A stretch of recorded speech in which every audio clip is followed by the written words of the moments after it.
Uhuru. Welcome to the breakdown. This is your host, Yejide Oramila, and today we are going to be breaking down child protective services.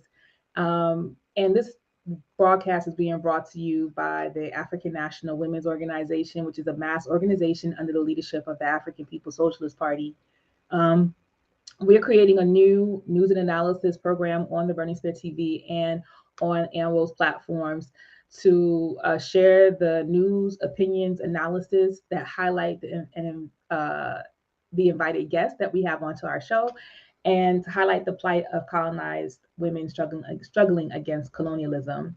Again, my name is Yejide Oromila. I will be your host for today's broadcast, and I am joined by guest Mashai Small, who is a mother, a wife, a doula, a minister, a coach, and an Army veteran, and a podcaster and activist. And those are some of the many titles that she wears. She's a Gullah Geechee woman who uses her voice and knowledge to find solutions to problems within the community. She is the founder and CEO of Peace of Mind Holistic Lifestyle Business that serves the community for mental, physical, spiritual, emotional, financial, and intellectual resources. She's a Gen Z life coach who turns her life experiences into humbling hymns to sing to others along their life journey. And for today's show, she's somebody who has been impacted by the Child Protective Services um, gulag, what a good word to say, this entity that has really run wreaked havoc on African families around the world. I won't even limit it to the United States because this happens in different places around the world. And so Mashe is going to be sharing her experience with us today, helping people to understand, why it is that we are talking about this issue, why it is that African National Women's Organization, and along with other organizations, are in the streets and on the front lines of this issue, and answer any questions that you may have, because we understand that the community at large who have not been impacted by this may still question whether or not this is the right fight for Black folks. So, this issue, we've been organizing around it since 2017. The African National Women's Organization has, and we have witnessed and experienced the devastation that this agency wreaks in the lives of African families. Our discussion with Mashe will be focused on her case, but it will also expose the sameness in the tactics from the US to Europe and where we've worked. So, and what we also understand that DHS, the Department of Human Services, is a department over all of the child protection agencies in every single state. It was created as a colonial institution, and therefore we understand that it was not created to help colonize people. It's still there to oppress and limit our ability to really organize and focus on the task at hand, which is to get free. There will be a question and answer segment toward the end of the program. But for right now, we just want to welcome Mashai Small and give her an opportunity to add on any introductions that I may have missed in what I've said so far. So welcome to the show, Mashai. Thank you. No, you did perfect. I wanted to keep my bio short, sweet, and really to describe like where I am in my life. Um, and I couldn't put it together even better than how I did. But I do thank you for welcoming me onto this platform and allowing me to share my story, my baby story, and my family story. Great. Thank you so much, Mashai. So, before you were impacted by the CPS system, and, like so many other people in the country and in the world, like, what were your thoughts about CPS? Or what did you think about the agency itself? Did you think it was helpful, harmful? Did you have any thoughts about it at all? So I really growing up I knew about like DSS. Really didn't know anything too deep into it until I actually found out about Operation Stop CPS, which was back in 2021. Mhm. Um And then when I really interviewed them and found out what was going on with families, then my mind really opened up, because at that point in time I had just became a mother to Colin. So um, at first, I was like, yeah, they're supposed to help people, give them food stamps. If you need things for your sons or daughters, or even elderly people, they would go to that office, wait in these long lines like it's a lottery, and just hope that they would get what they need from this particular organization. Sometimes you had to try 3 and 4 times. Sometimes you got what you needed on the first go round, but it never was the final piece to the puzzle with whatever someone was going through. So it really, I want to say, it really wasn't something that I could say that I felt like I had like a bad taste in my mouth, where it was to the point where I was like, oh, I extremely dislike you or anything. I didn't have that run in with them where I felt like I needed to be um like angry with them. Yeah, I think on this, I think the way that you're responding to this is very much the way that most people who haven't been impacted by CPS react. Like you don't think about it until until something happens to you, until something impacts you, and whether it's a friend, family, or it's by you directly. Generally speaking, people tend to think that the Child Protective Services is an agency that is here to help families and particularly protect children, not so much families. I thought that it was about protecting children from their families who have been abusive. And in my mind, CPS was a response to abuse, like physical, violent abuse. And so, um, in that vein, I never, and even then, I don't remember feeling like, you know, any way about it. It was just an agency that was there and it was there to protect children. Okay. And so I didn't have a negative feeling about it or a positive feeling about it. It was just that these children needed help and it was unfortunate that they may have been in situations that caused CPS to come. But of course, as we got this as a campaign, because the African National Women's Organization was contacted by two moms initially in 2017 to who actually were going through it. And that's when, just like, you, your situation that you're about to explain, we had no idea about what the system really was and how it is devastating. And I think a political strategy of the colonial government to disrupt the lives of colonized people. So um, this leads back into my next question, which is, you know, let me get my hold on. Let's talk about your case. Tell us a little bit about what has happened to you. How did it start? Where is it now? How do you think it will end? And what you need people to know or do.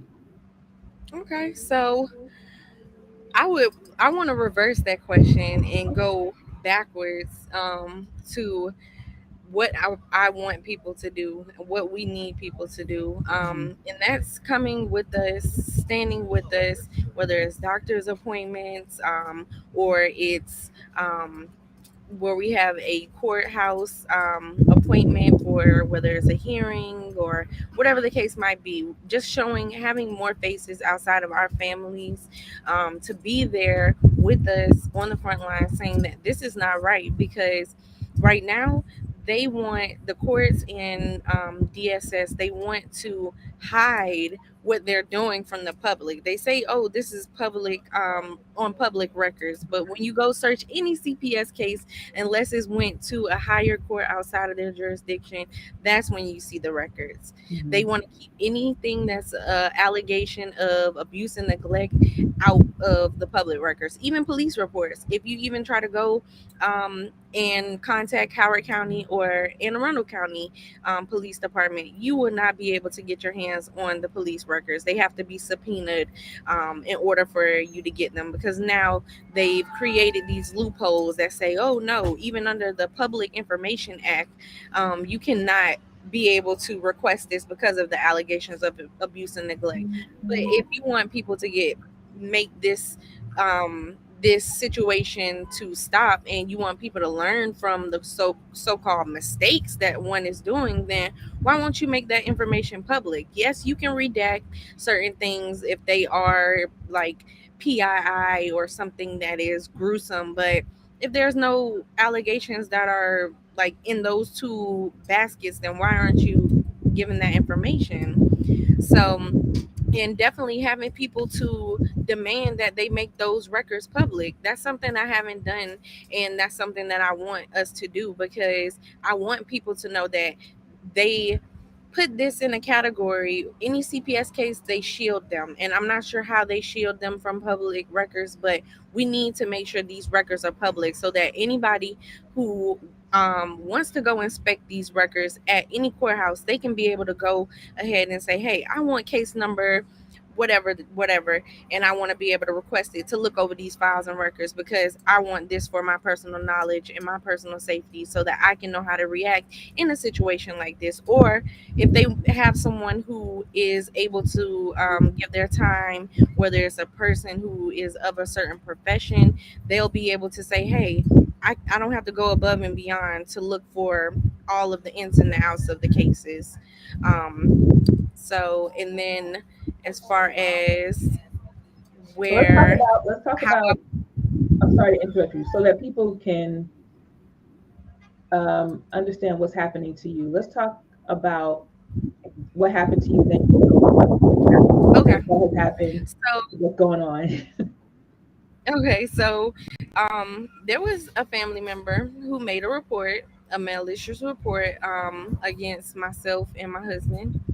And this family member didn't come to us and ask us like, hey, do you guys need help? Or even if they saw anything wrong, instead of them making allegations, they went to CPS with a malicious intent to basically do whatever they wanted to do, scare us or whatever.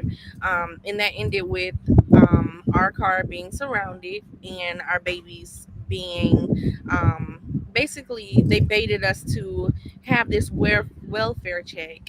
And I mean, this welfare check, saying that they needed to see if, initially it was Colin, that they wanted to see if he was okay, because the family member said that he was malnourished, he was being medically neglected, and everybody in our family knows that Colin was born prematurely. And then shortly after, when we had his sister Clover, she was born premature, but no allegations of those, of medical neglect or anything. So basically, we were forced to take them to the hospital, allow them to be taken to the hospital by ambulance, but they told us that we cannot get in the ambulance. When we got to the hospital, they basically said, the social worker told the police to come out and tell us that we had to get off of private property.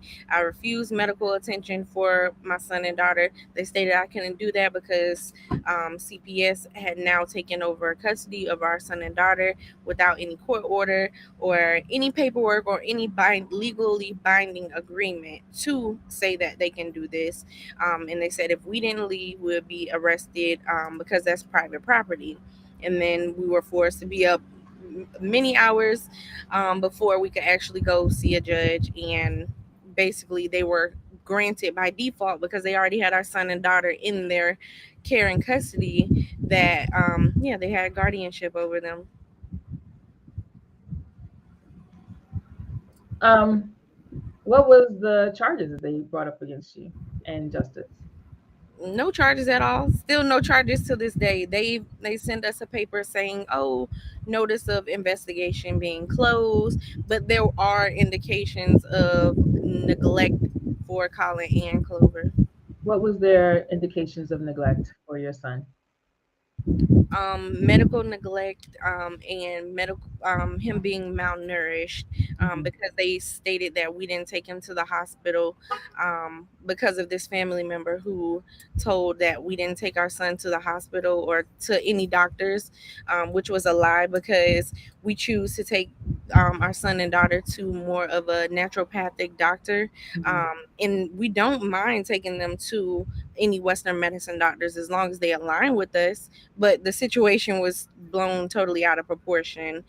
because they wanted us to produce those records of going to a one specific doctor, and if Hmm. we missed any visits, they basically say that we neglected them because they didn't go to a specific doctor.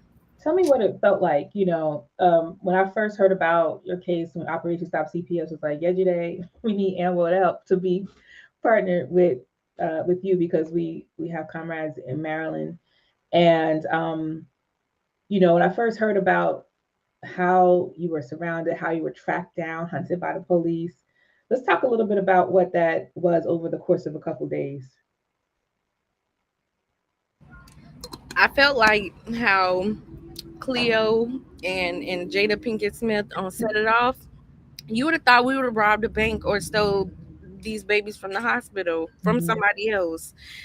Because once the initial social worker went to my family's home and was trying to track us down and wanted to go into my mother's home and all of this stuff, when my mother called me and she asked me what was going on, I'm in the middle of the grocery store, and mind you, it's raining. So the alignment of how the weather and the way that I felt, it was like it couldn't be any more better.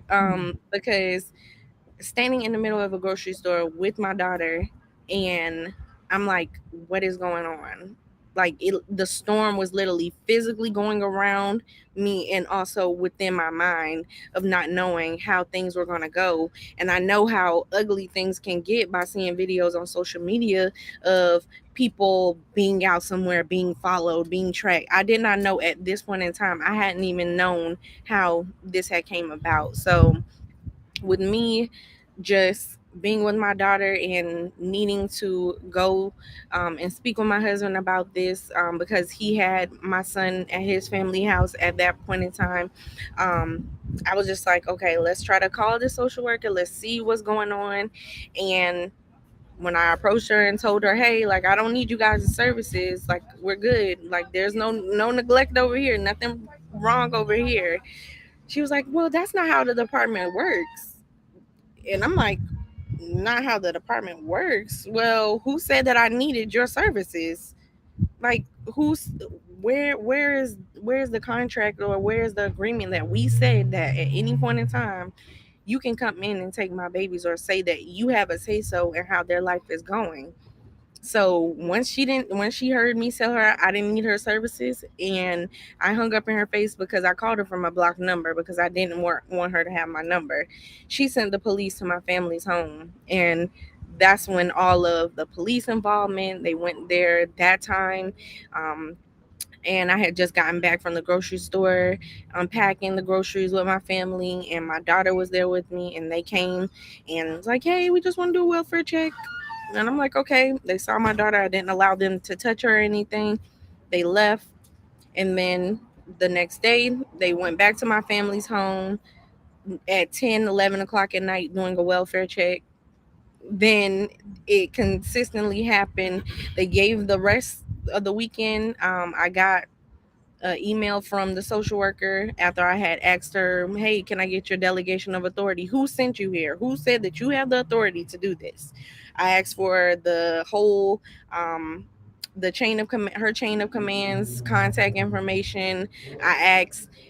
She said that there were specific words that she pointed out in her email that she initially sent to me introducing herself. I'm like, "Are you guys a I'm like, are you a credit reporting agency or something? Because you're asking for all of my information, you're gonna collect it, and you're gonna send this to somebody else." And I'm just asking all of these questions that were popping up in my mind. I'm like, y'all not giving me answers, but y'all want answers. So when I initially didn't do the welfare check for Colin, and they kept asking me, "Hey, where is he? Who is he with? Where does his dad live? Can we get an address? Can we get a phone number? Can we get a name?" I'm like, "No, Yeah, because I have that right to. I don't have to give you anybody's information, because who said that they wanted you to have their information?" I'm So reminded. I'm, go ahead, sis. no, you can go ahead. Yeah, I'm reminded. I was watching. I'm a big true crimes fan, and so I watched this I watched a program where this white woman, uh, she had killed both her kids, and they were looking for the son first. Like the family was like, "Where is our grandson? We haven't seen him for a while." She was just like, "He's at my sister's house," and so it went on for like a year, and then the sister, her daughter, um, eventually became missing too, and eventually they found both bodies in buried in some farmhouse from her current husband. She's over here getting married in Hawaii while nobody could find her kids, and they did not do anything to her. There was no CPS case. There was nothing. She kept switching states, but she was living her life out proud. I'm mentioning this because um, I'm mentioning this because when it comes to white people, especially people who appear to be affluent or whatever, they don't do this kind of police um, onslaught to them.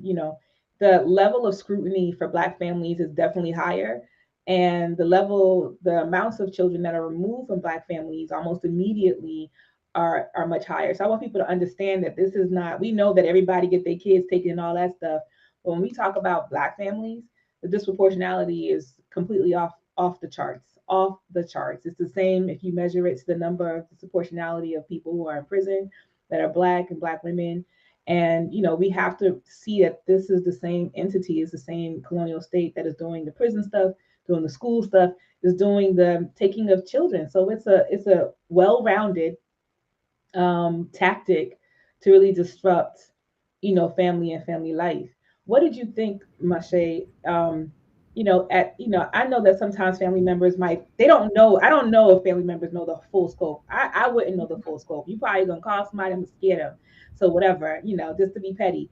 But Yeah. like after they see like what the hell is happening, what has been that family member's response? Did they ever apologize, or what they say? I told you, or what is that Family response? member has went so far as, I don't know, because it's more than one, but Yeah. I don't know if they have a mental illness or whatever, because they were even on the call the day after our babies were taken. They Mm, were on the call asking if they can get custody yeah. Mm, of them. mm, Then went so far as to wanted to sit us down and have a conversation like, "Hey, we're here for you. We can help you if you need help." mm. But After when, the fact. yeah, after the fact, and then turned around and lied to the social worker and the police that we Mm, were following the foster parent home with our babies, and we threatened them with a gun. But don't you think we would have been arrested if that happened? mm-hmm, They're just mm-hmm. adding on things that would make us look like a bad mom and a bad Yeah. dad, Yeah. and just keep sending little like cryptic messages however they can get to us, because we don't have any like contact with them at all. Like, Yeah. it's like a deer in the headlights. They don't want to take accountability for the things that they've caused, and just keep saying, yeah, we don't know if they'll give your kids back to you if they want to. That's if you deserve them. Yeah. Yeah. I mean, I think that when we talk about CPS, we have to also acknowledge the community's response to that and community's role in that in some cases, Hmm. because these instances that we're seeing, particularly, let's talk about. I want to come back to what I was about to say, but I want to talk about like just ask you flat out, were you neglecting your children? No, I was doing the total opposite. Yeah. So with my son Colin, he was born 3 pounds 13 ounces. Hmm. I did not want to leave his side in that NICU.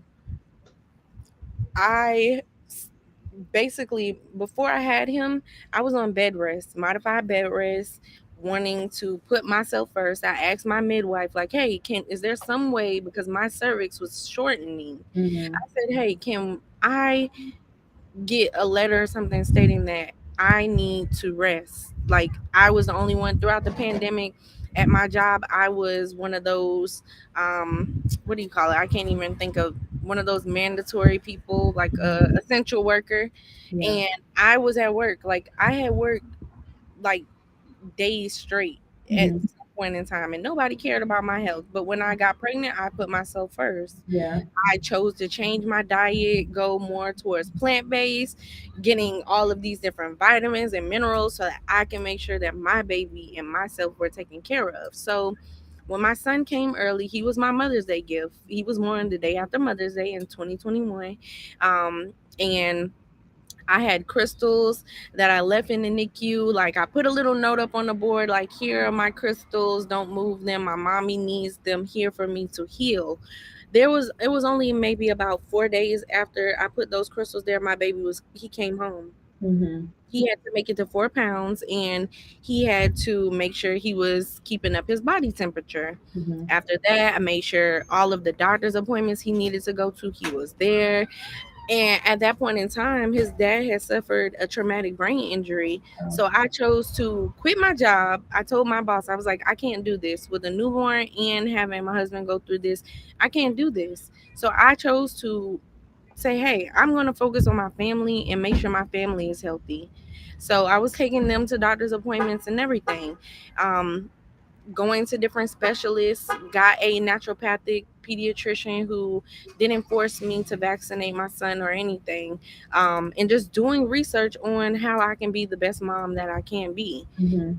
Um, and once I started doing that, and people were like, oh, why is he so small? I'm like, he was just born at 34 weeks and 3 days. And my mother has a history of um, preterm labor as well with my sisters. So it's not something that I wanted to happen. Like, it's my family. Like, my mother, I came from her, and with having those type of genes, that's something that I had to be like forced to deal with, having a premature baby.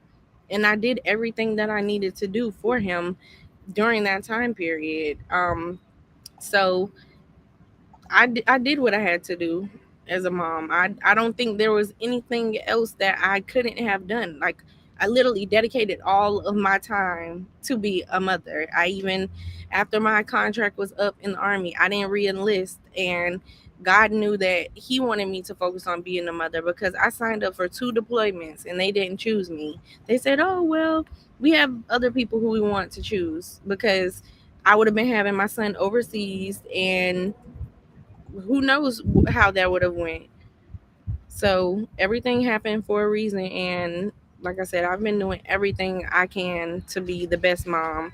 Even throughout this whole situation, I've been up all day and night seeing how I can still be the best mother that I can be to Colin and Clover. I'm showing the picture of the babies, and I'm Yeah. seeing how big and healthy Colin is, and how big and beautiful Clover is, and just Yeah. I just want people to see these children and the mom and the family justice as well. And that was the first picture. And I think that's really important um, when we think about, caring for our family and our community, that the way to do that is not state is by doing what Mashai initially said, checking in, checking in on people, and offering assistance as opposed to being malicious. And basically, you might not agree with somebody's lifestyle, but if you can do anything, you need to keep those babies out of the custody of the state, because it takes sometimes many people years. What have they asked you to do, Mashe? Because I know the rat race they put parents on. They haven't told you. They told you that it was failure to thrive, neglect, right? But what are they Mhm. asking you to do now in order to get custody of your children back? So they want us to provide proof of employment, proof of residency.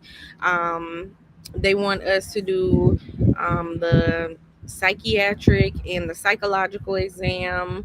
Um, they also want us to go to now a parenting class. Um, and these, they keep saying these are all recommendations. I say recommendations are suggestions, correct? But you're suggesting that I do this. It's not something that I have to do. Mhm. But once I ask this question over and over again, they state, oh no, it's a recommendation. It's a Mhm. recommendation. Mhm. And yeah, so they, in the deeper we get into it, they want to keep on adding on little things. Like now the parenting class that they just decided to throw in to, I want to say they threw that into an email about two weeks ago. Yeah. Yeah. These are the same like we've been working with parents for a long time, and these are the same things. And usually, it is these sorts of programs, you agreeing to them or not agreeing to them, are the basis for why they continue to hold on to children. And we need to help people understand that this is a business for the state. The amount of children that are held in the custody of the state, they get money from the federal government to hold these children. The longer that And they even do it. per visits, they get paid per visit. So even though that's the only thing that they said that we can see our babies at least 2 times a week, Mhm. and right now they've only done 2 hours out of the whole time, 2 hours out of the week, and outside of when we go to their doctor's appointment. And they want us to go to the doctor's appointments. We've been to every doctor's appointment except for, I want to say, about two or three that Mhm. they purposely wanted to keep us from, because they wanted to shift how they got things on papers from the doctors, because they know when I come in there with a notebook. Of course, I'm recording from my personal safety and records, and I'm asking questions. And they know that when I come in there asking those questions, that either one, the social worker, she's gonna get upset, like, why does she know this? Because she knows that I'm a very competent woman. I Mhm. don't. I'm not going here like, oh, is he okay? No, I know my baby is okay, and I'm Yeah. confident with that. Yeah. I don't show that I'm not confident in anything that I say or do around these people. Yeah. Yeah, I think, I mean, I just know that people, I see some questions that are coming. Please pin those questions. I'm gonna come back to them, and then we're gonna answer we're gonna answer them toward in the next 15 or so minutes. But yeah, what people need to understand overall is that, we don't, we want the children to be safe, we want the parents, the mothers not to be criminalized, but we also want the people to be outraged by this. The numbers, the way that this is being portrayed to the public, people get outraged only if they see something dramatic. So, for example, we saw, and Masha, you might feel free to talk about what happened to you recently, but police will surround a car, take you off on the middle of the highway, treat you like you are are you what do you call them, people, public enemy number one, and don't have any concrete evidence that you've done anything to children. But also, when did the state start caring about what we do with our kids? You know what I'm saying? When we think about the historical record of this country, they didn't care about, how we were treating our children when we were in their houses taking care of their kids. And our kids was at home fending for themselves, with other family members. They didn't care about our children when we left them by the tree to go wet nose their kids.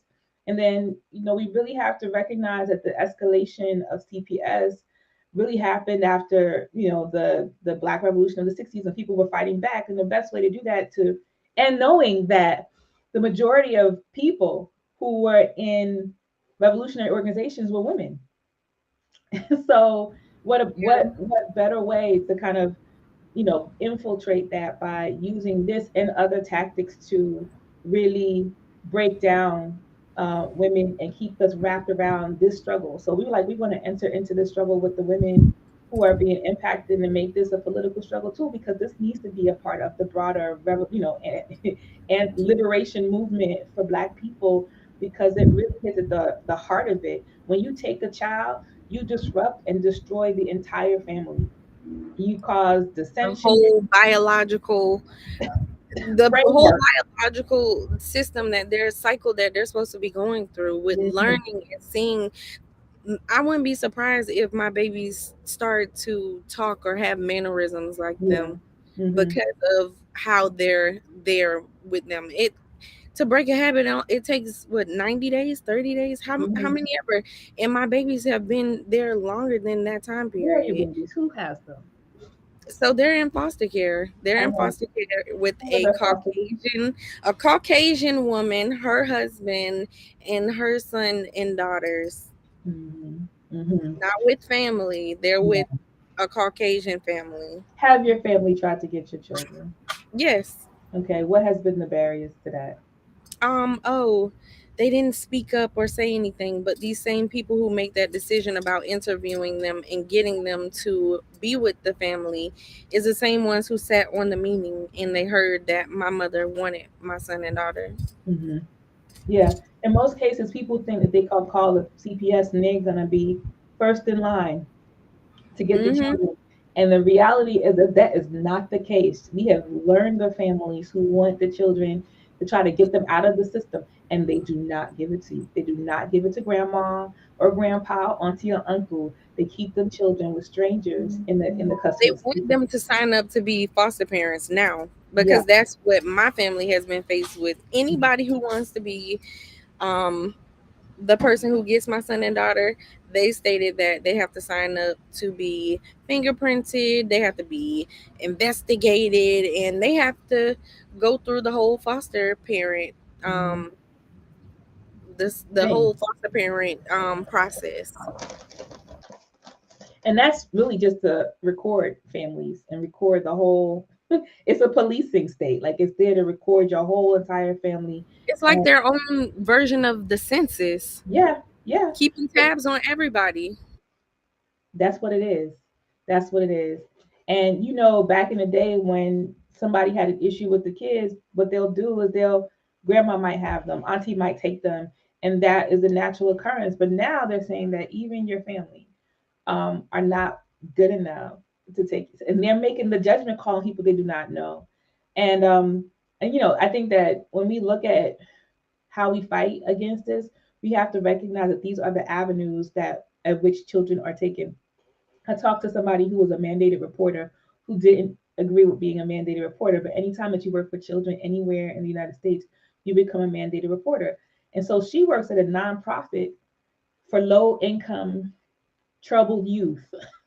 This is the best place for them to infiltrate, you know, African children, other children who are colonized, because this is the you'll see some of the contradictions of society that colonialism caused, like poverty. You might not have enough resources, things like that, that can kind of But eke even out. when you look at their mission and vision statement, they're supposed to be assisting the community, and Yeah. I've even went above and beyond on the state board of social services, went on their meeting and asked them, is this what your mission and your vision statement says? You're supposed to be helping people, and they said they don't help this local DSS office. I said, but on your meetings minutes from your previous board meetings, they asked about setting up a bank account so they can get money from you guys. You helped them. Like, Yeah. they don't like the fact that I equip myself with knowledge, and it's Mhm. not something I'm just hearing from somebody. No, I stay up on the computer, I ask them for documentation, and until we ask them for their policies and their procedures and asking them how, okay, let me see in black and white where this says this, because they starting to make up their They own make rules. up their own rules every single time, every single instance, and they get their rules defended by the court. So it's all works hand in hand. In every single instance, they don't have the burden of proof to prove to you, the mother, that they could do any of these things. They have the power of the court, of the police, of the entire state behind them, so that they can influence anything that they want to do. They don't need to even But provide the you thing proof is, of it. a lot of people don't know that Yeah. when you have a CPS case, you have the right to trial by jury and you have the right to face your accuser. You have to start looking over the Constitution, the Bill of Rights. You have to equip yourself with that knowledge so that Mhm. you can know what you are supposed to have, because they can say, oh no, you can't do that, but let's go back to the Constitution, let's go back to the Bill of Rights and those unalienable rights that nobody can say anything about, because they're there for you, and that's not something that somebody can just say, oh yeah, well, you don't get that right today. How No. would you equip other women in the community with what to do if they were in a situation like yours? Like now that you've been through it, like what would you have done differently, um, if anything? And what have you learned that really would have changed some of the things that maybe you've experienced? um One, I would have had a bodyguard. I'm just playing. I would say anywhere that you live, like anywhere that you live, like your town, your state, your county, you need to actively be looking at those laws and those policies and procedures. If I would have known this stuff, especially if you're applying for services through them, whether it's food stamps Mhm. or Mhm. anything, look at the fine print, because at some point in time, because that's how I thought that I got into their pot of things. Like, oh, just because I applied for food stamps, like just continuing to brush up on those things, because all of their policies and procedures are online majority of the time, and you can see that those policies and procedures only apply to those who are foster parents or Mhm. those who are adopting babies, or giving up their babies voluntarily. Everything on there, they need your permission or consent to do anything. And knowing that from the very beginning, if you tell them they don't have the permission or your permission or your consent, and knowing and standing firm on that. And that's why at that point in time they had to get the plan together, like, oh yeah, we're going to tell her that they have to go to the hospital, they have to get in the ambulance by themselves. I wouldn't even let my babies get out of the car. Mhm. Yeah.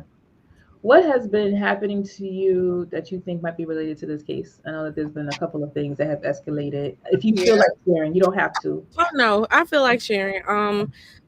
So I've been arrested 2 times, and this is something that I'm not used to doing. Like, I'm one of these women, like, I stay with my family. I don't really get into that side of things. And even with having family who is in law enforcement, like that's not something that, like, this whole situation I've been targeted. And recently, I last week on Monday, I was arrested again on the side of 695 because I had my phone in my hand for a second, and I was told that basically, after going to court the week before and being there, the judge still put out a bench warrant against me, because they also waited to hear my court, like to have my trial after everybody left. I was waiting for 3 hours Mm. in the courtroom, and they waited 3 hours to hear me. Put a bench warrant out against me, called the Capitol Police on me. I was able to leave. I didn't get arrested that day, but when I was on 695 driving, had my phone in my hand for a second, um, was pulled over, said that I had a warrant for my arrest. They didn't have the warrant. Um, the state trooper, he called about 3 or 4 different officers, and with that being said, the officers ended up basically tried to break window, Mm. and ended up at that point in time when they were trying to shatter my window, after I kept telling them I don't consent to them doing this, I don't consent to what they're doing. Basically, yeah, sprayed me, pulled me out of my, and had about 4 or 5 police on me, and were assaulting me. Basically, I have nerve damage in my hand now, so even with me doing this, like, it feels like I've been, like, I hit my funny bone. Mhm. And wasn't able to get medical attention because they all thought it was pretty funny.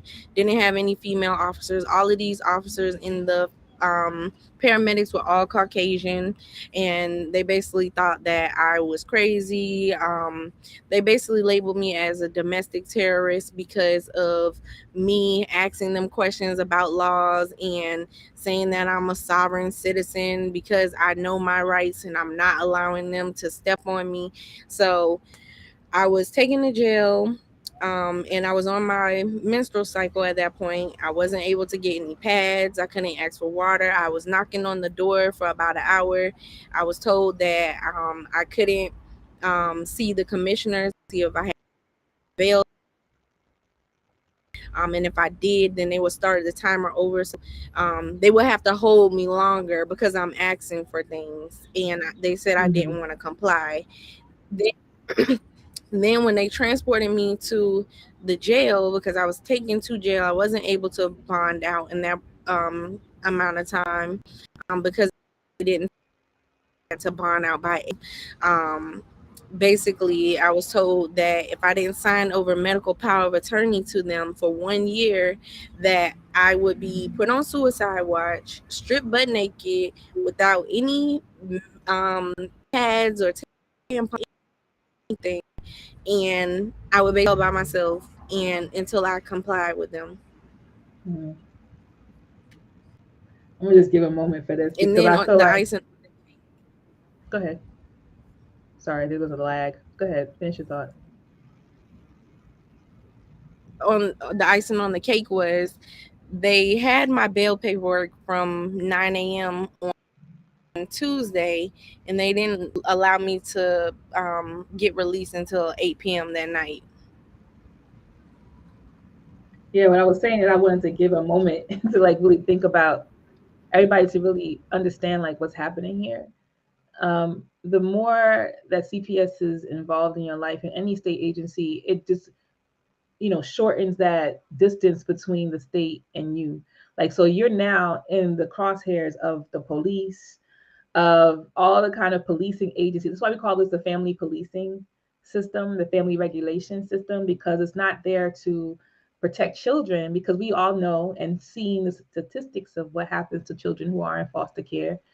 Somebody in the chats mentioned the Hearts, these two women who adopted all the black children and drove their truck into the sea, killing all of those children after they've been running from CPS for all of this time, and nothing happened to them, even though um, they were on CPS's radar, and they never took those children from their custody.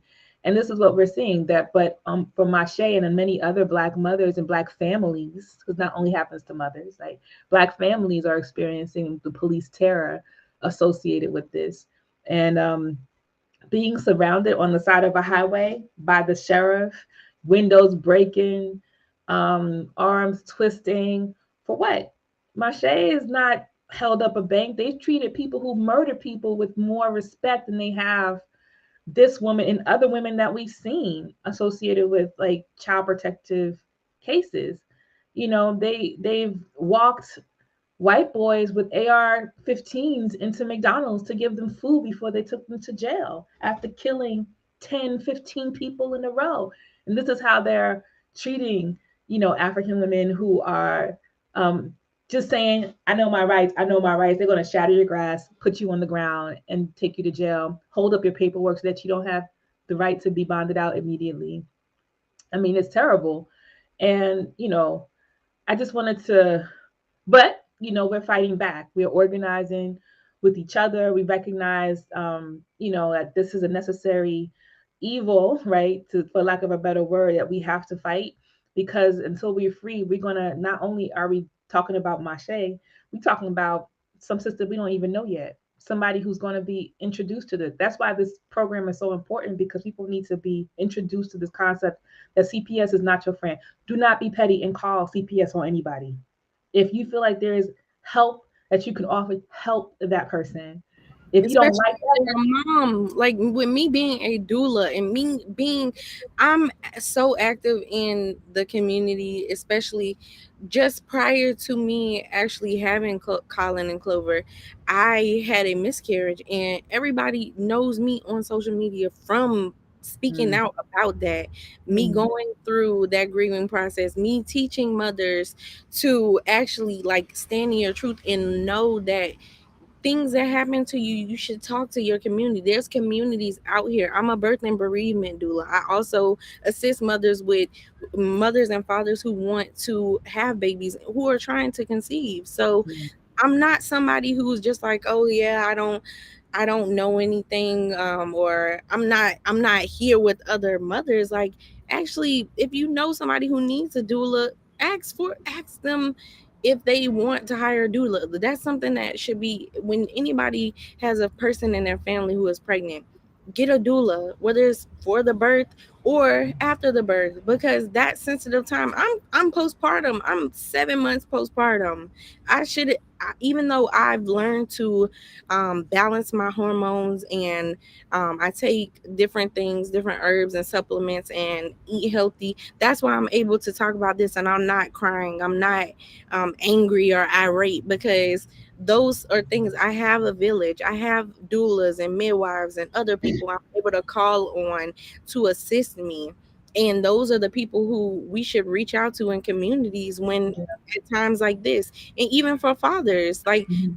there's men who are doulas, there are men who are midwives. We Mhm. should use those people within the community, and even therapists or holistic healers. If we don't want to go to those doctors, and we don't want to get that type of results, or going down a path where we're going to be tracked through Western medicine, we need to use those around us. Those people who are saying, hey, donate $5 for me to give you some of my CMOS, some of this, some of that. Like, those are the people who we need to be calling on, not Yeah. shunning them. Yeah. I think when that's a good point that you raised, because when, particularly for people who are going to give birth, like when you need advocates when you're going to the hospital, because the hospital is number one place where reporting can happen. So if you have a light baby, if you have a baby that's born with, I don't know, or a child that you bring in, because they might have fell fall and broken their arm, and there might be some bruising, you always have to go into these places with an advocate. Point, if you can't advocate for yourself, then I would never go into the hospital, especially with children, without somebody who can be there with you at based on a potential threat from the state, because they come through that. That's what all the mandatory reporting on. So I really appreciate what you said. And people who have older children too. That's just, and I appreciate the doula community, because we was reaching out to the doula community, and we wanted the doulas to be really a part of this, because we met some really amazing women at the Black Mothers March that we just had in May 14th on Mother's Day in Washington D.C.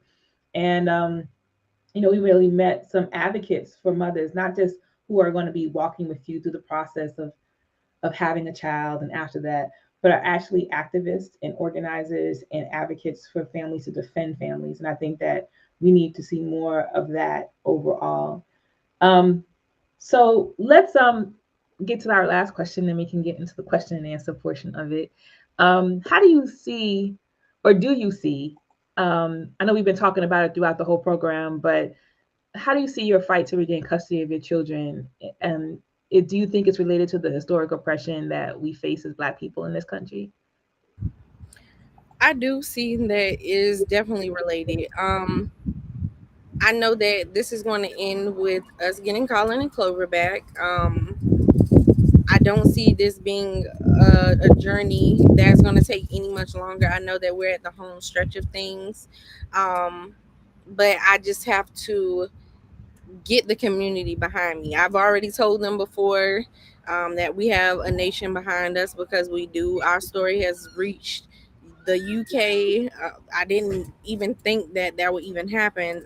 With me doing this, I'm not looking for the notoriety or the publicity or the fame or anything, because I already knew that the things that I was going to go through was destined for me. Mm-hmm. I'm just here to help moms and dads and just families in general. So we're having the community behind us to actually be there front and center and show these people that this is not right. Um, I think that that's what's going to help us in the long run get them back.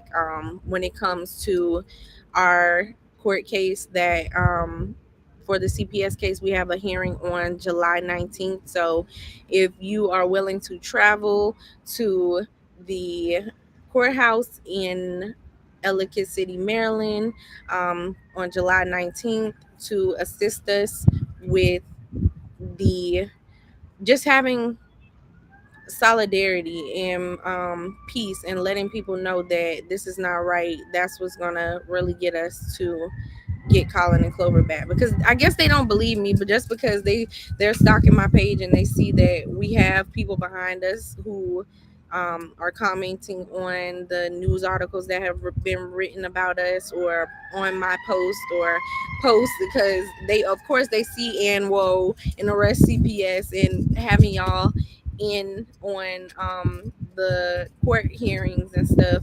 They know that we have you guys behind us, but other people who don't look like us behind us, that's definitely what's going to get them. We need all flavors. We need everybody from coast to coast, ocean to ocean, nation to nation behind us. What do you say to mothers who are going through this right now? Who, yeah, what do you say to mothers who are going through right now? Like, words of encouragement? Do you have any, or what words of lessons that you want to share with moms or fathers who are going through this right now? Um, Definitely find unity in your family. At first, I was a little like, because I didn't know what I knew now about who did what. Um, I really, even though I we have that part of the family that has done this to us, literally forgive, like forgive and heal through what you're going through. You are not, this is not your end all be all, and Hmm. allow you to experience the emotions, but don't allow your emotions to experience you. Have control over it, because like I said, I wouldn't be sitting here, like, I'm not, don't get me wrong, I look at pictures of my babies every day, and because I can't talk to them outside of me going to supervised visits with them or seeing them at their doctor's appointments, I am sad. Like, I am really sad, but I don't want to allow my sadness to be like, allow that to be the situation, because if I didn't have the spirit to get up and to rise each day and start a new day and forgive and to heal, then I probably wouldn't have went to the Black Mothers March. I probably wouldn't have been able to share my story.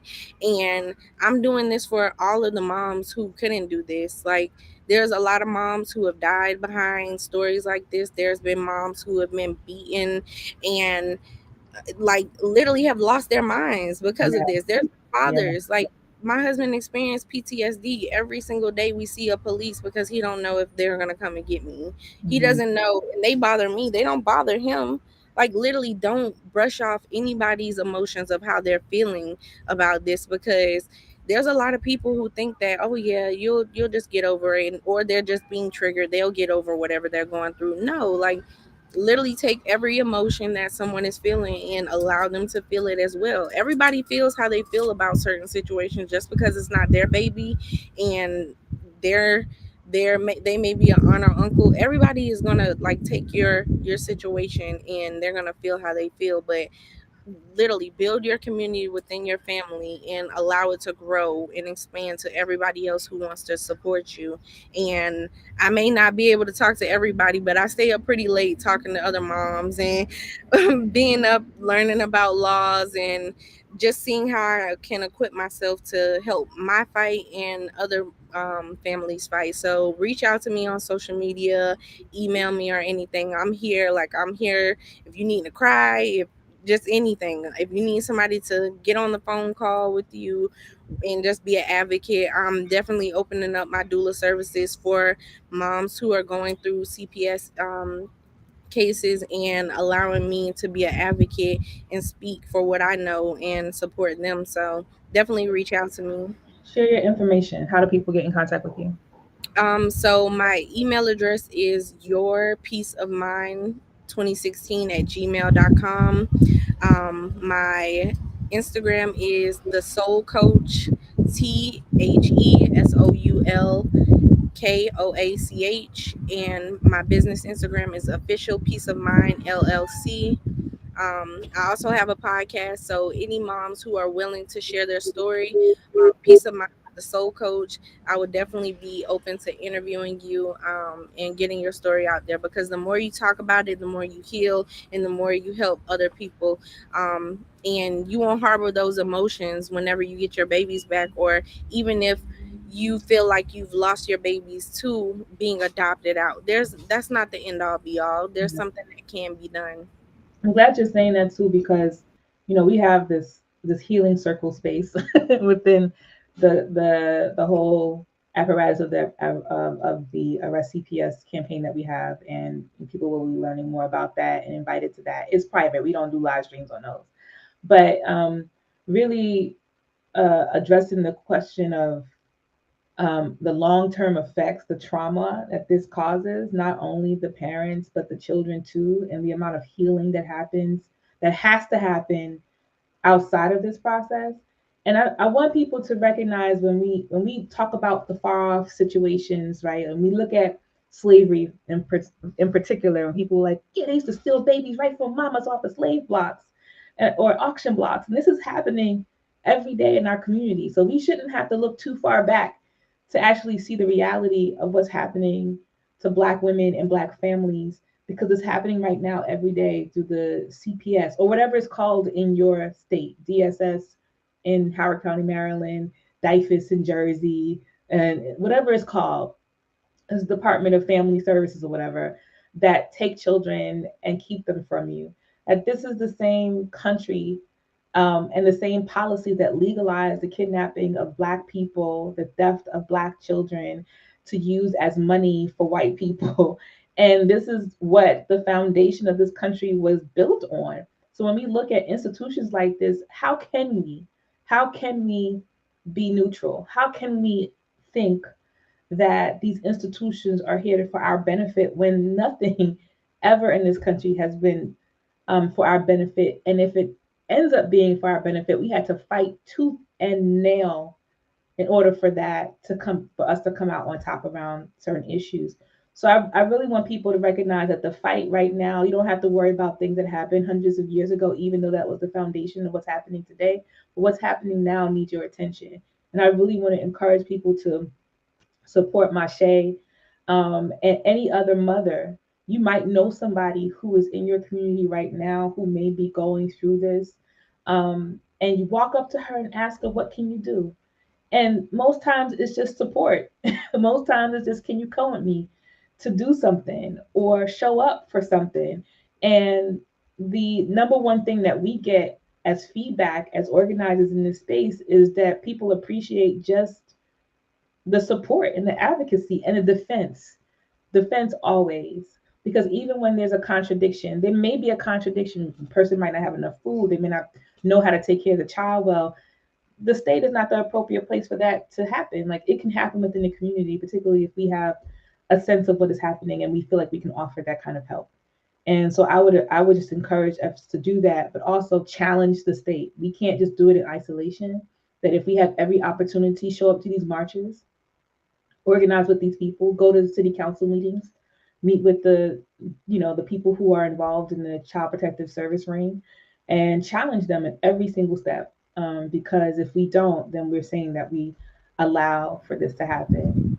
So And a lot of people need to contact these directors as yeah. well. The directors are the ones who hide behind, they're the mastermind behind all of the social workers, and they're more than likely they are a social worker themselves. Mhm. Go on your state's website, your state board of social worker, and you can look up all of the social workers. You can see if their license has lapsed or they're in good standing. Those are things you need to be pointing out, because if it's somebody running around and they don't have the correct credentials and it's lapsed or they're not in good standing, that's something you need to bring up, because they need to get gone. Like, Yeah. you need to be able to see that these people have the same credentials that majority of the people in the community have, and nothing makes them even better than them. If you have a social worker, each community should have a social worker who's willing to witness in cases. And I'm going to speak about just about the things that are going on and how this shouldn't be happening. It should definitely not be happening, but we recognize that it is happening because this is the society in which we live.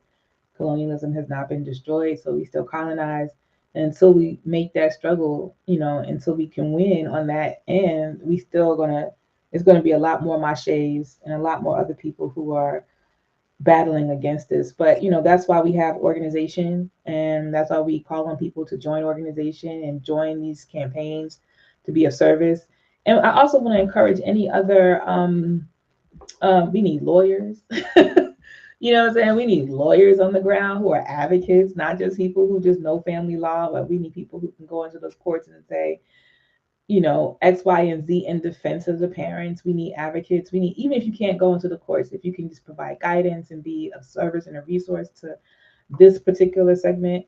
If you can, if we need people to show up to these courts, if that's the only thing that you do, but we NICU need, nurses, yeah, if there's somebody who going through where they're saying the baby is malnourished, yeah, NICU nurses need to be the ones. They're on the front lines. They know what's malnourishment, and what's not, and they know how when babies are premature and they're in the NICU, how it's a hard time for them to even go. And one thing I forgot to add in that moms and dads need to be doing when you go to your pediatrician, if your baby is premature, you need to ask them to put them on the age adjusted growth chart. mm, Doctors don't even use that, and they use that standard Health Organization chart.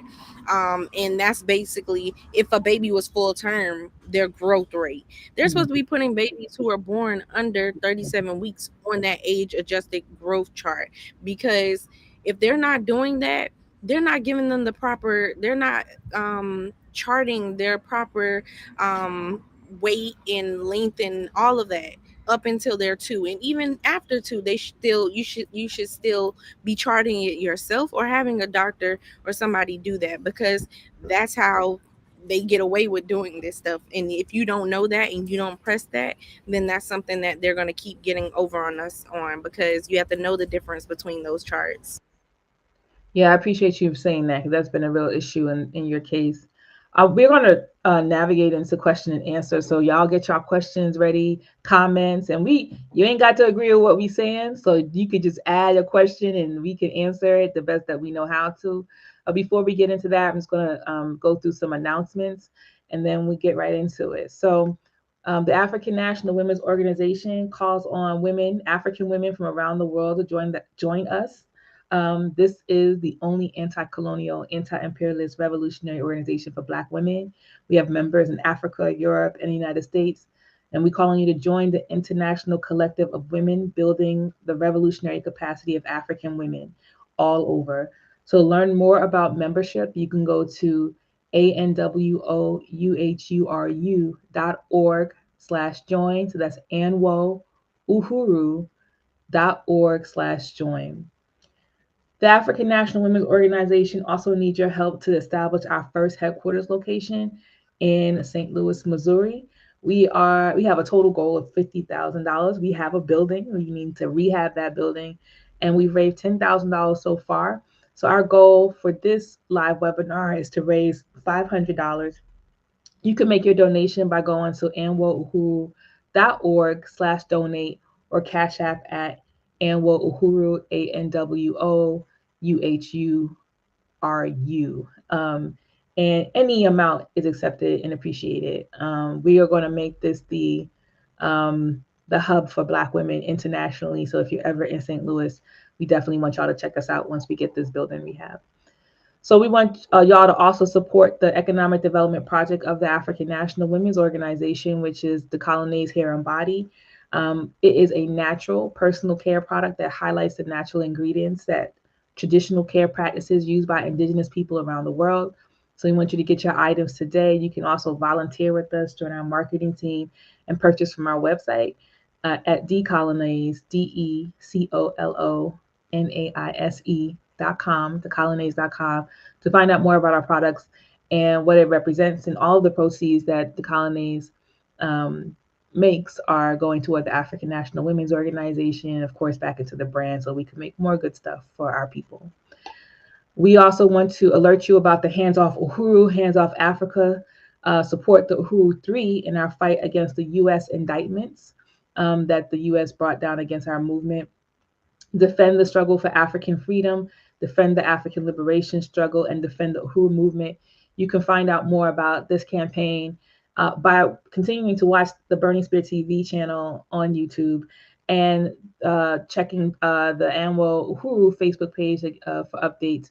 But you can also go to our website, handsoff uhuru, handsoff uhuru.org. We're also calling on you to volunteer with us. So we talked a lot about in today's program about how people can get involved. If the only thing that you volunteer for is to say I want to be involved with going to court dates with families, then we'll take you. But we also are looking for people who can participate in the overall infrastructure of the organization. So if you're looking, we are looking for producers, interpreters, because we want to make sure that we capture the voice of African women who don't speak English, um, and chat moderators and advocates who can participate in our work. So email us at info@anwauhuru.org if you'd like to share your skills and if you just like to know more about what we do as an organization. And then finally, coming in June this month, 2023, the verdict is in. Reparations Now is celebrating the 40th anniversary edition of the report from the 1982 World Tribunal on Reparations to African People. This is the book that is coming out, written by Chairman Omali Yeshitela. We're asking folks to pre-order right now to get their copy, I believe, at the end of June. And the burningspear.store website. That's right, the Burning Spear, not .com, store, the Burning Spear.store website. So I think that's the last uh, announcement. And I want to get back into our questions. So, comrades, friends, African patriots, um, we are going to go into question and answer. Are there any questions that we can see from anybody? Oh, I think I saw one from Chastity on Facebook a little bit earlier. She asked, "How long have your children been gone?" So they were medically kidnapped on January 24th, 2023. Okay, So it's almost been 5 months. okay. And go ahead, throw your little questions in. Okay, I don't think I think I must have scrolled by a whole bunch. Hold on one second. Oh, Okay, Yasmin. I see it. Oh, you see them too. Okay, great. Yeah, Yes. answer my question. Why do you think that they targeted your family? I don't really think we were targeted. I think they were just following up. So what I've been doing within my research, really learning about this DSS office, their numbers went down for intaking children during during the like pandemic, because they get majority of their reports from schools, Mm-hmm. and their numbers from the schools went down more than half. So they had to find an alternative way to keep their numbers up, because they get paid through that Title 4E funding through the Social Security Administration. So also, if any babies are in foster care, you need to be making a complaint through the Social Security Administration, letting them know that your baby is in foster care or they've been medically kidnapped, and let them know that they're misusing that funding because you're not volunteering your babies to be taken. They were actually taken involuntarily. Thank you, comrade. Um, are there? I don't see any more of the questions, so I might go ahead and ask some more. um, you said that the road is, you can see the end of the road. What does that mean in terms of like where you are in your supposed case plan with the state? So we haven't done any of their services in the service agreement.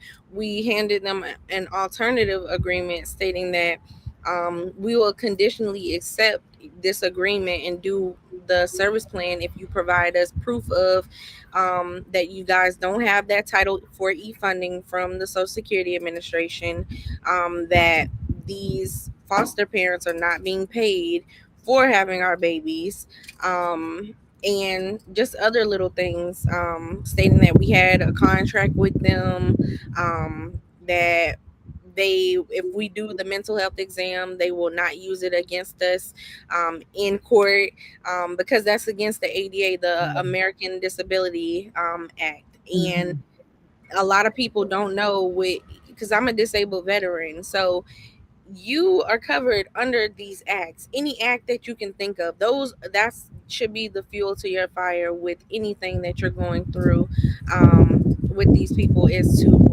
know that you have things that are covering you, laws and acts that are covering you. Yeah. So what does that mean in terms of like, because we know that they do hold these evaluations against many parents because parents feel like they have to do it in order to go to the next step, in order to go to the next step. And what is this something that's delaying your next steps with the state, or is it progressing the steps to get the children back? It's delaying it because they want us to give in as time gets closer to court. So I just find more things. And we do have a public defender. I see that people have been asked what type of legal assistance do we have, or we have a good attorney. Right now we have I have a public defender. My husband, he doesn't have a public defender. But we've been doing all this research on our own from the very beginning. So we're I'm using utilizing the public defender as a way to see if she can gain some leverage and um put her foot down to say that these things are not needed because they weren't supposed to be taken, and just standing my ground. But they are saying that until we provide them with the address so they can see our home, or provide with where my husband works at, then they'll feel comfortable because they need to know that they're safe when they go back Mm-hmm. with us. Mm-hmm. Let's. I see some questions coming in. I want to get to those before I ask my next question. So, Sayero is how can we, and is there a bullet point for navigation through the missteps, the contradictions of the CPS system that can be handed out in a door-to-door fashion? If I think you're asking if there's materials like a Know Your Rights pamphlet. Generally speaking, NWO has a Know Your Rights pamphlet that's on our website on Arrest CPS. Our website under the Arrest CPS campaign is general, but there's different nuances per state. But I think generally speaking, that would be helpful for people to be handed out in the community. Mashe, I don't know if there's anything that you have that created, but if you have, you can definitely share. So I'm actively putting together like a running list of things that families can do in regards to this, and also keeping a ledger of everything that you're going through. So I have a over 20-page ledger of any court cases, like the criminal stuff they're trying to put on me from the arrest, all the agencies involved, the people who I've talked to, what I talked to them about, all of those things. Keeping those running list of everything is what's going to help you as well. And then I'm putting together a birthrights packet as Yes, well. yes. Um, and I'm going to start with Maryland, and then I'll, if I get someone who comes to me in a different state, then I'll put together so that we can have kind of like a running list of what we need for each state, and go from there. Brooke Bennett on YouTube is asking what type of legal assistance is helpful for protecting Black families. All of the legal assistance that we can muster. I think in particular there's a movement around Black lawyers defending people who might be beaten up by the police or abused by the police. You know, policing Yeah. aspect. But there needs to be a movement of lawyers who are dealing with the family courts, in particular the courts that are addressing foster care, because it's a disproportionality. There is a bias against Black families, and we know why. And so we need advocates, not just lawyers who can lawyer. We need lawyer advocates that can say this is what you need to do, but also this is what I think that we should do in accordance with their law, that can push your case forward. Because what we often see parents run up against, and Mashay could talk about this too, is that every parent is afforded a public defender, Mhm. and y'all know all the stigma around public defenders. They have high caseloads. They don't know every single case. They're not your independent lawyer, and Mhm. sometimes they just don't. They just shuffle it through. They tell you exactly what you need to do. They work for the court, so they don't have any motivation for you to win. They just want to get you off their books. And so, what we do need, even if we don't have somebody that can represent somebody in court per se, is we need somebody who can actually just help us plan, um, how to be in court, particularly for mothers who choose to dismiss their lawyers Yeah. and do pro se, Yeah. because that's a lot. Like people go pro se, and Mhm. that's what we need, all the legalese we could possibly get. So I think just get in contact with us at Anwo, info@anwouhu.org is our email. You go to our website, find out more information about us. But if you want to call Mashai directly, that would be great too. She shared her email earlier, but Mashai, did you have anything else you wanted to add in terms of what the legal protection could be? Um, Also, I see this question from YouTube where the person asks, "Is it going to be on Zoom?" So yes, it's going to be on Zoom. And last time they asked if we wanted to be in the courtroom, it could be hybrid. Um, I want to try to get everybody on Zoom. We haven't decided if there's going to be people who come in person. We will be there in person at the courthouse. So if people are definitely doing that, then we want everybody to be there with us with posters and everything. We're definitely going to bring our posters from the Black Mothers March. We're going to wear our pins and everything. So yeah, if there's people who want to be on that Zoom hearing, I'm going to spread that link as time gets closer. And also, as far as for legal assistance, definitely take the time out to choose what public defender is best for you. Like, kind of have like a list, interview them, and see how they are, like, how they mesh with your family and your situation, because it's not the end all be all, and you have to find whoever is going to help you. So don't feel like you have to choose that person that they assign to you. Yeah, I think that's a good point because a lot of people go through several public defenders in their case, and there's if somebody's not working for you and you still want to choose a public defender, right? You have the right to get them dismissed and try to find another one that can help you or be a little bit more, beneficial to your case. Um, One but other yeah, thing I was going to say is definitely go to your courthouse and get to know these people, these clerks, like the people at the counter. Ask for your whole case file. A lot of people are scared to yeah, go, and they feel like whatever is just sent in the mail to you is what is in your case file, and that's not true. Um, when CPS puts anything into the court records, you can see when it was entered. You can get a copy of your whole case file and get a certified copy, because that is holding the court accountable and stating that everything is true that is put into that file. And that's basically under the pains of penalty of perjury. So if somebody is basically attesting to say that everything in that case is true, then okay, well, prove it. Prove that it's true. And they will have to testify in court and say that it's true, and they have to have proof. well, great. Thank you for that. I appreciate that.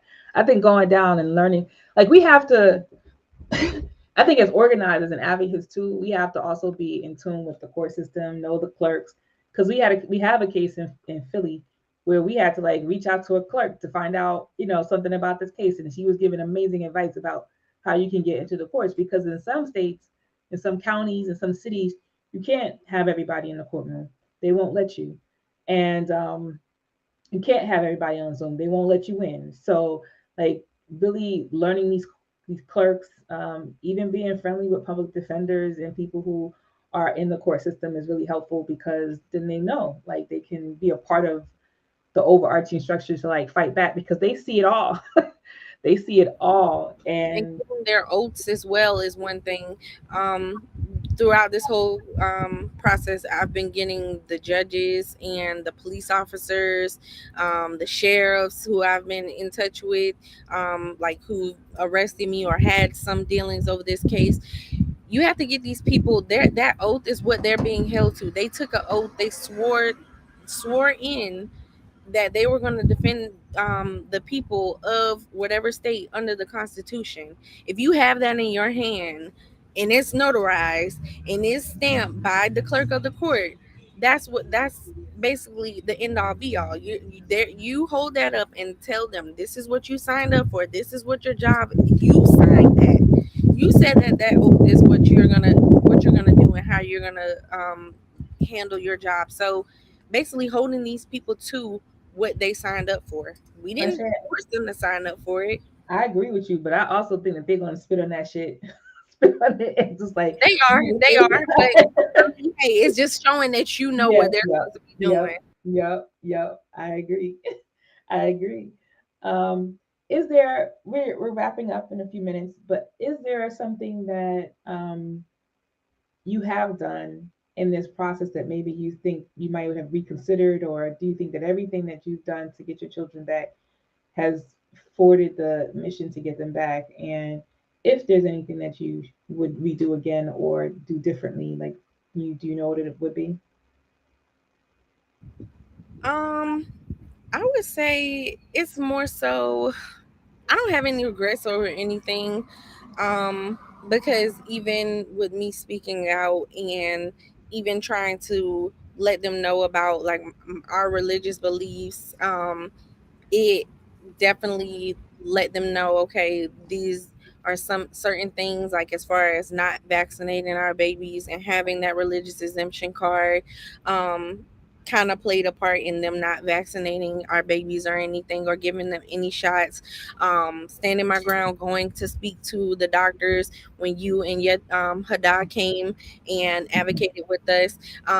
Just really continuously going in person is something that I would continue to do over and over again. I don't regret it, but just continuously going in person and having these conversations with people, and advocating and having more people with me. That's something. If I could do certain things over again, I would have more people. So if I Mm-hmm. did want to do the welfare check and allow them to do it from the very beginning, I would have a group of people. Hey, let's go to my church. Let's go here. Let's do Mm-hmm. it in person and let everybody see, because that would be the only thing that would have nipped it in the bud. I'm going to share your GoFundMe. Can you tell people about what you're raising funds for and how they can help? So we want to get some expert witnesses, hiring doulas, getting better attorneys outside of the public defenders. So if we have to move forward with appealing this court case, we already have it in the appellate court right now, which I was able to do, and also basically putting ourselves in a position so that if there's anyone or any organization that's willing to help us, we are able to exchange that energy and pour back into them for assisting us. And also with getting transcripts, that's one of the things that has held us up, is getting the transcripts from the courts, because they don't want to move forward with the appellate court hearing because they want us to pay like $400 for Mm-hmm. the transcripts, audio, and the written portion of it. So that's something, with court costs, that has been holding us up, and even mailing things back and forth to officials, like whether it's the attorney general, the governor, contacting those people, which is what we've been doing, sending complaints to the Department of Justice, not just doing it online. Also putting in complaints online with the Health and Human Services.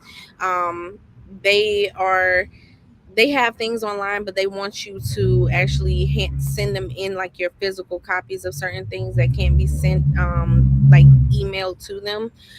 So that's really the main thing, and just making sure that we have the adequate like legal assistance as well.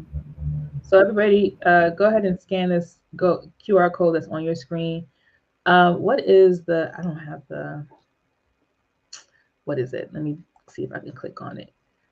You go to gofundme.com/f/bring dash Colin dash and dash Clover dash home, or just go on GoFundMe and find the case that says Bring Colin and Clover Home, and that's where you can donate. If you have the ability to scan the QR code, it'll take you right there And to we the. also have a petition through change.org, and it is to shut down the Howard County Department of Social Services. We need at least 10,000 Mm, um, signatures. So if you even just know anybody, if they are not able to donate to the GoFundMe, just please share that around, because this is what how we're gonna bring them down as well. I don't plan on them being open, whether our case closed and they're still actively conducting business.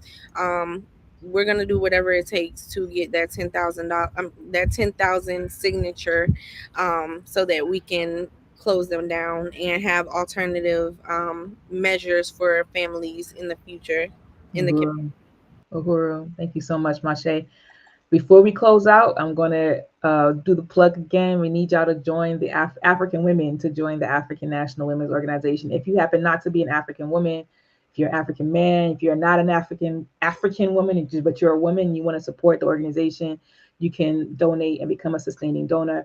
And this work is the work that we support. This is the work that we try to have full-time organizers for, and your donations and your memberships also go toward making that, and your actual membership also helps you stay in tune with all of the work that we're doing in the African National Women's Organization. So you will never miss another march, you would never miss another live stream, you would never miss another opportunity to be involved in this and other issues at the African National Women's Organization.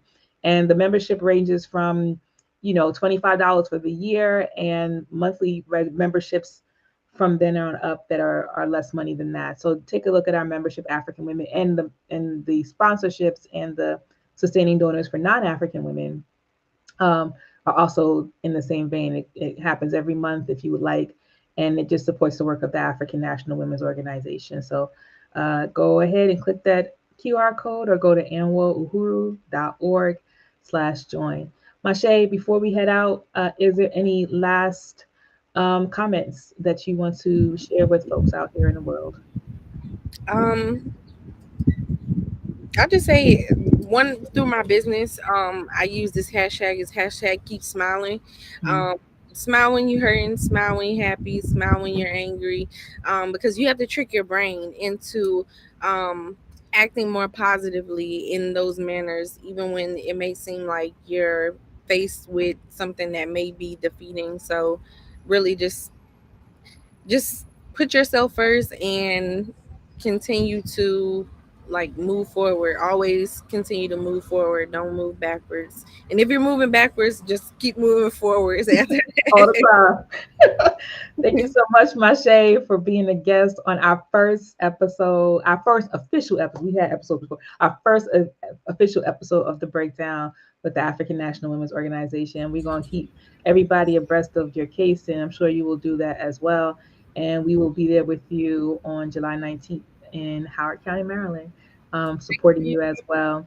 So thank you everybody for watching us. Appreciate your time, and we'll see you next month for next month's The Breakdown. But you should also check us out on next Friday when we have African Women Must Lead with Yejide or with me.